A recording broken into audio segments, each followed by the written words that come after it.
제가 처음에 제일 걱정했던 포인트는 좀 지루해하지 않을까? 이런 걱정이 좀 있었어요. 근데 생각보다 애들이 그날 수업에 참여를 되게 열심히 하고 문제 해결하는 걸 재미있어 해요. 거기서 선생님이 내는 문제를 풀려고 되게 노력을 하고, 그리고 풀어냈을 때 기뻐하는 모습들, 어떻게 보면 약간 의외였던 것 같습니다. 그런 부분들이.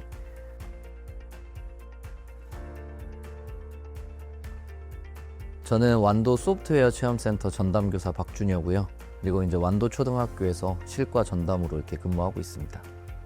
저희 센터는 전라남도에 7개 정도가 있어요. 근데 그 중에서 완도랑 진도 권역의 소프트웨어 교육을 좀 전담하는 센터고요. 주로 소프트웨어 교육이나 로봇 아니면 AI 교육, 이런 분야를 담당하고 있습니다. 이런 센터 전담을 하다 보면 그 해에 어떤 수업을 해야 될지, 어떤 교구를 쓸지, 라이센스는 뭐 써볼까, 이런 고민들을 아마 다들 하실 거예요. 근데 이제 그 와중에 되게 우연찮은 기회로 이렇게 한글형 코딩이 있다는 거를 좀 알게 됐고, 생각보다 너무 잘 도와주시고 제공해 주신 자료도 좋아서 한번 써봐야겠다, 이런 생각을 했었던 것 같아요. 한글 코딩이라는 메리트거든요. 그냥 코딩 수업 자체를 한글로 텍스트로 할 수 있다는 것 자체가 제일 큰 장점이었던 것 같아요. 한글로 텍스트로 아이들하고 이런 SW 수업을 할 수 있구나, 이 정도에 만족하면서 썼던 것 같습니다. 호랑은 기본적으로 다른 자료를 제가 준비할 필요가 거의 없어요. 플랫폼 안에서 수업 자료도 그대로 그 학생들한테 보이게끔 만들어져 있고, 또 코딩을 해보고 싶으면 바로 놀이터 열어가지고 저희가 코딩해 볼 수 있는 창이 있으니까, 약간 따지고 보면 올인원 컨텐츠 느낌이 좀 있거든요. 그러니까 남자들이 스킨 따로 바르고 로션 따로 바르면 좀 어렵잖아요. 그래서 올인원 하나에 다 모아놓은 느낌처럼 호랑 프로그램은 약간 그런 부분에서 가장 마음에 들었던 것 같습니다. 텍스트 코딩이라는 것 자체가 되게 낯선 것 같아요, 애들한테. 그러니까 아이들은 항상 코딩은 블럭이라고 생각하거든요. 그래서 로봇을 조립하고 뭔가 블럭을 끼워가지고 로봇 움직이는 게 코딩이라고 생각을 하는데, 코딩이라는 게 꼭 실무라고 연관된 건 또 아니거든요. 그리고 블록은 어떻게 보면 아이들이 할 수 있게 약간 의도적으로 이거를 만들어 놓은 거기 때문에 저희가 앞으로 실제로 하게 되는 코딩하고는 차이점이 좀 있잖아요. 근데 아이들이 우선 내 말하는 것처럼 코딩을 할 수 있구나, 여기서 되게 신기해하고, 그다음에 문제 해결형이라고 자기 말로 풀어나가면서 해결해 나가는 과정들, 그걸 굉장히 흥미롭게 여기는 것 같아요. 특히 남자애들은 이거를 코딩이라기보다는 일종의 선생님하고 하는 도전 게임 컨텐츠, 이렇게 받아들이는 경향도 좀 있는 것 같습니다.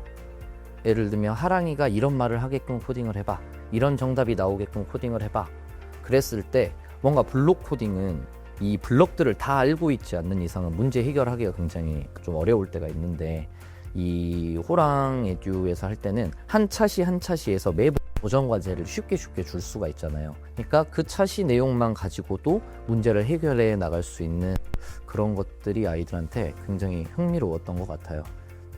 어찌됐건 아이들하고 선생님 화면이 공유가 되고 있지만 또 그 안에 선생님들이 더 추가적으로 설명하실 부분들이 정말 많잖아요. 화면 제 거를 아이들하고 묶어놓고 판서를 해가면서 아이들하고 이렇게 화면도 보고 아이들 화면에서 코딩도 해보고, 이렇게 번갈아 가면서 수업을 진행하는 것 같아요. 기본적인 학습 자료는 호랑에서 이런 프레젠테이션 형식으로 주지만, 추가적인 설명이 필요하거나 조금 더 교류를 하고 싶다 그러면 전자칠판 기능이 같이 있으면 저는 더 좋은 수업이 됐던 것 같습니다. 애들이 일단 해결을 하고 나서 좋아하는 모습, 제가 처음에 제일 걱정했던 포인트는 좀 지루해하지 않을까? 이런 걱정이 좀 있었어요. 특히나 블록 코딩은 그래도 즉각 뭔가 반영되는 이런 툴들이 많잖아요, 요즘에. 근데 사실 호랑에듀를 할 때는 그런 느낌을 못 살릴까 봐 걱정을 좀 하긴 했었거든요. 근데 생각보다 애들이 그날 수업에 참여를 되게 열심히 하고 문제 해결하는 걸 재미있어 해요. 그러니까 진짜 문자열하고 숫자열을 구분하는 되게 기초적인 내용인데, 거기서 선생님이 내는 문제를 풀려고 되게 노력을 하고, 그리고 풀어냈을 때 기뻐하는 모습들, 어떻게 보면 약간 의외였던 것 같습니다. 그런 부분들이. 저는 일단 추천할 의향이 있어요. 왜냐면 저희가 초등학교 6학년 실과를 보면 프로그래밍 단원이 차시가 꽤 길게 있거든요. 근데 이거를 처음에 코딩을 잘 안 해보신 선생님들이 준비해서 아이들하고 소프트웨어 교육을 하기는 좀 어려운 부분들이 많습니다. 학교에 일단 교구 자체가 부족하기도 하고요. 선생님들이 아직 소프트웨어적 지식이 좀 없을 때는 그거를 자료 다 준비해서 몇 차시 수업을 짜서 아이들하고 하기가 좀 부담이 되는 것 같아요. 제가 고학년 담임할 때도 비슷한 느낌이었고요.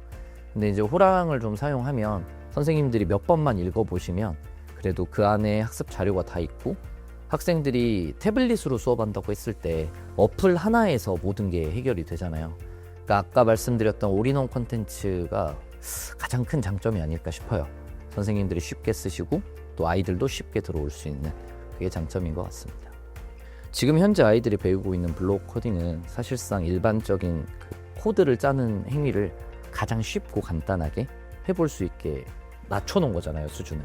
그리고 현재 파이썬이나 C 언어나 우리가 배우는 일반적인 텍스트 코딩들은 베이스도 영어고 문법도 되게 어렵고요. 그러니까 그 중간이 없는 거예요.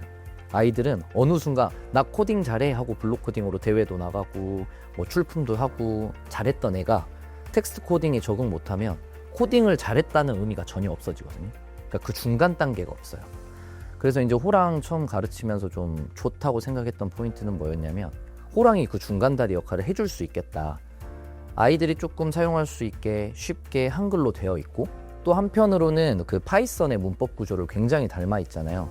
그래서 블록 코딩, 호랑, 파이썬 이렇게 한번 단계적으로 넘어가 보는 중요한 다리가 되지 않을까, 마중물이 될 것 같다는 생각을 했습니다.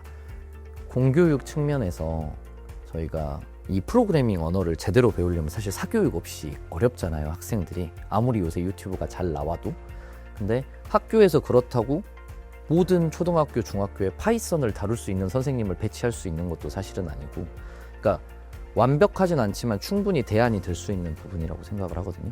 파이썬을 가르칠 수는 없어요, 초등학생들한테. 근데 파이썬과 유사한 쉬운 코딩이 있으면 가르치면 좋겠죠.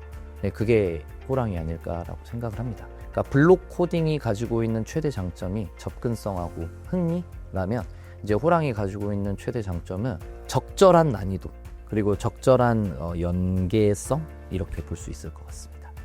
네. 고민하고 계시다면 소프트웨어 사용에 대해서 어떤 라이센스 쓰면 좋을지 좀 고민이 된다.